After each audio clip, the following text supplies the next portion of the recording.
மது அருந்தும் போது சண்டையிட்டுக் கொண்ட நண்பர்கள். நண்பனை பியர் பாட்டிலால் குத்தி கொலை செய்த மற்றொரு நண்பர். கொலையாளியை பிடிக்க முடியாமல் திணறி வந்த போலீஸ். பெயரை மாற்றிக்கொண்டு ஊராக சுற்றி திரிந்து போலீசுக்கு தண்ணி காட்டிய கொலையாளி. கிட்டத்தட்ட 21 வருடம் கழித்து மீண்டும் வழக்கை தூசி தட்டிய போலீஸ். எஸ்ஐஆர் படிவம் நிரம்பும் அதிகாரிகள் போன்று வீடு வீடாக சென்று விசாரணையில் காத்திருந்த அதிர்ச்சி ட்விஸ்ட். நண்பனை சக நண்பனை கொன்றது ஏன்? 21 வருடம் கழித்து சிக்கிய கொலையாளி சொன்ன வாக்குமூலம் என்ன?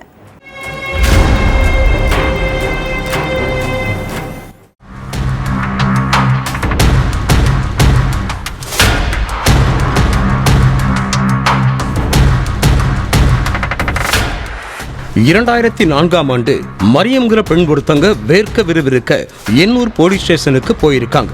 சார், எங்க வாடகை வீட்டுல வச்சு தாஜுதீன்கிற நபரை யாரோ கொன்னு போட்டுட்டாங்கன்னு சொல்லி புகார் அடிச்சிருக்காங்க. இதை கேட்டு உடனடியா ஸ்பாட்டுக்கு போன போலீஸ் சடலத்தை மீட்டு உயிரிழந்த நபர் யாரு, எந்த பகுதியை சேர்ந்தவர்னு மரியம் கிட்ட கேட்டு இருக்காங்க.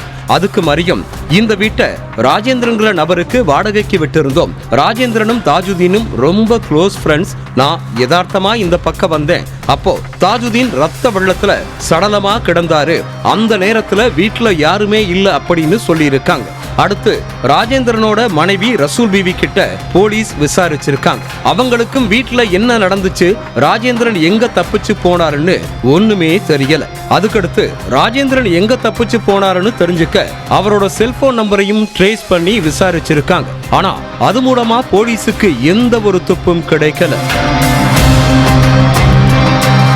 அதுக்கப்புறம் ராஜேந்திரனோட சொந்த ஊரான கடலூருக்கும் போய் விசாரிச்சிருக்காங்க போலீஸ். ஆனா அதுலயும் அவரை பத்தி எந்த ஒரு துப்பும் கிடைக்கல.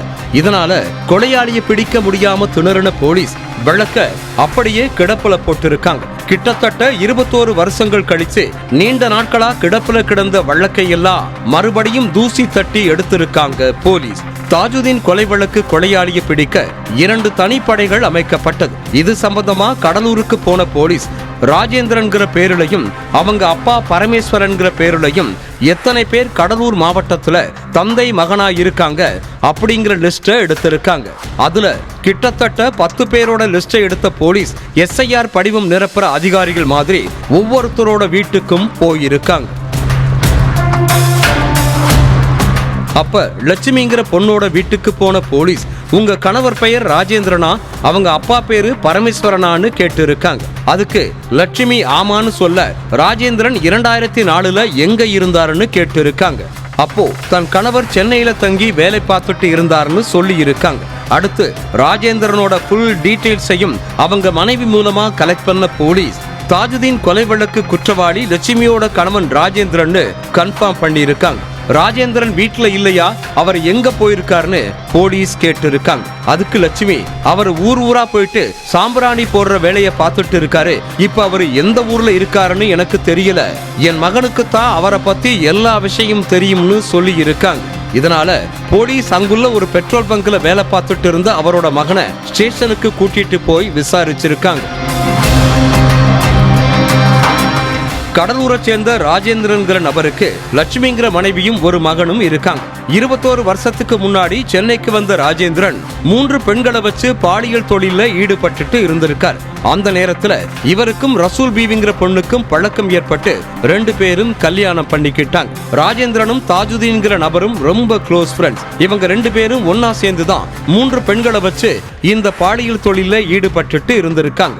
இதுக்கடையில ராஜேந்திரனும் அவரோட நண்பர் தாஜுதீனும் ஒன்னா உட்கார்ந்து மது குடிச்சிட்டு இருந்திருக்காங்க. அப்போ, உன் மனைவி ரொம்ப அழகா இருக்கா, அவளை என் கூட அனுப்பிவிடுன்னு ராஜேந்திரன் கிட்ட சொல்லி இருக்காரு தாஜுதீன். இதை கேட்டு கோபமான ராஜேந்திரன் பியர் பாட்டில உடைச்சு தாஜுதீனை சரமாரியா குத்தி கொன்னுட்டார். அடுத்து அங்கிருந்து தலைமறைவான ராஜேந்திரன் தன்னோட பேரை ரஃபீக்னு மாத்திக்கிட்டு கடலூர்ல செட்டில் ஆயிட்டார்.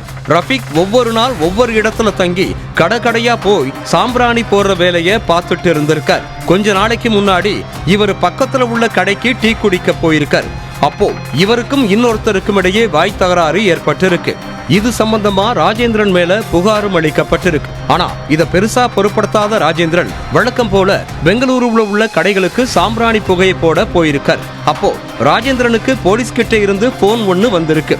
டீக்கடை வழக்க பத்தி விசாரிக்க தான் போலீஸ் நம்மள கூப்பிடுறாங்கன்னு நினைச்ச ராஜேந்திரன் பெங்களூருல இருந்து கிளம்பி வந்திருக்காரு. அப்போ அவரை தட்டி தூக்கிய போலீஸ் அவர்கிட்ட விசாரணை பண்ணியிருக்காங்க.